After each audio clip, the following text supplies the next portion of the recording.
अस्सलाम वालेकुम। उम्मीद करता हूँ कि आप सब खैरियत से होंगे। अगर आप इस चैनल के ऊपर नए हैं तो इसको सब्सक्राइब करें ताकि आपको खैर से मुतल्लिक़ आने वाली वीडियोस का नोटिफिकेशन मिल सके। आज जिस मौजू के ऊपर हम बात करेंगे वो है हिचकी। हम में से हर एक को ज़िंदगी में कभी न कभी इस मसले का सामना ज़रूर करना पड़ता है। आज हम इस वीडियो में ये जानेंगे कि इसकी वजह क्या है और इसको हम ठीक कैसे कर सकते हैं। बेसिकली जब भी किसी को हिचकी होती है तो उसको हम दो कैटेगरीज में तकसीम करते हैं, जैसे कि एक सिंपल हिचकी हो गई और दूसरी जो है उसको हम परसिस्टेंट बोलते हैं। परसिस्टेंट का यह मतलब होता है कि जब आपकी हिचकी 48 घंटे से ज़्यादा ड्यूरेशन की हो जाए तो फिर आपको इसके पीछे वजूहात पे ज़रूर जाना चाहिए। बेसिकली हमारे जो मैदे के मसले होते हैं, जब उनमें किसी किस्म की अबनॉर्मलिटी होती है तो उसकी वजह से हमें हिचकी आना स्टार्ट हो जाती है। इसकी जो चीदा जो कॉमन वजूहात हैं वो ये क्या हैं?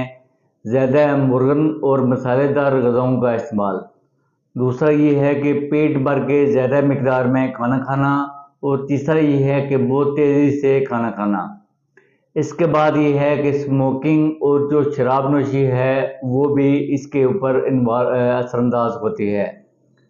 वो लोग जो कार्बोनेटेड ड्रिंक का जैसे पेप्सी, कोक, स्प्राइट इस तरह के ड्रिंक्स का ज़्यादा इस्तेमाल करते हैं उनको भी हिचकी होने का रिस्क होता है। इसके बाद ये है कि जो स्ट्रेस है उसका भी इसके अंदर बहुत ज़्यादा अहम किरदार है। जब भी किसी भी बंदे को हिचकी हो तो उसको क्या चीज़ों को अडॉप्ट करना चाहिए। पहले तो ये है कि जैसे मैंने आपको इसके वजूहात बताए हैं, अगर इनमें से कोई वजह है तो उसको वो तर्क करे। इसके बाद ये है कि सिंपल मील्स में जो घर में वो काम कर सकता है वो क्या क्या करे।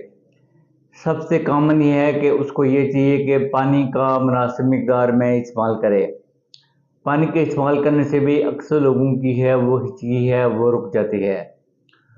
दूसरा ये है, एक एक्सरसाइज है जिसके बारे में कहा जाता है कि अपने घुटनों को अपनी चेस्ट के ऊपर लगा के रखे, उसके साथ भी लोगों की हिचकी है वो रुक जाती है।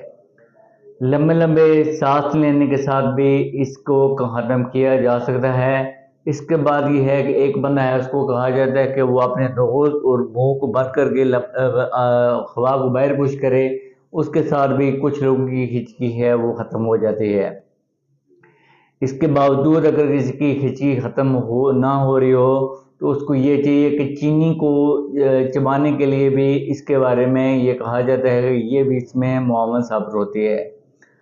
फिर भी अगर हिचकी ख़त्म ना हो रही हो और उसको ये चाहिए कि बर्फ़ के छोटे छोटे पीस करे और उसको मुंह में रखे और उसको उसमें पिघलाए, और जब वो ठंडा पानी उस जगह ऊपर लगेगा तो उसके साथ भी उसकी हिचकी है वो कम या ख़त्म की जा सकती है।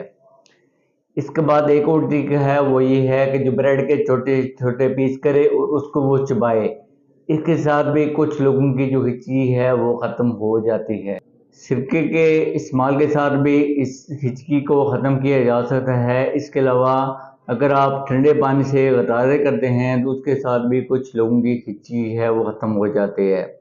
अब हिचकी को रोकने से आपने क्या क्या मेजर्स करनी है। पहला ये है कि ज़्यादा जो आपके मसालेदार ग़िज़ाओं का इस्तेमाल आप छोड़ दें और ज़्यादा पेट भर के खाना ना खाया करें।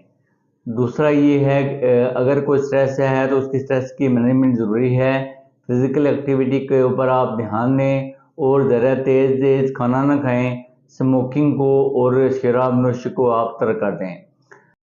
अगर आपकी हिचकी 48 आवर मतलब 48 घंटे से ज़्यादा हो जाती है तो फिर आपको इसकी वजूहात के ऊपर जाना चाहिए, जैसे कि हमारे गुर्दों में, हमारे फेफड़ों में और हमारे जिगर में कोई इश्यू हो सकता है।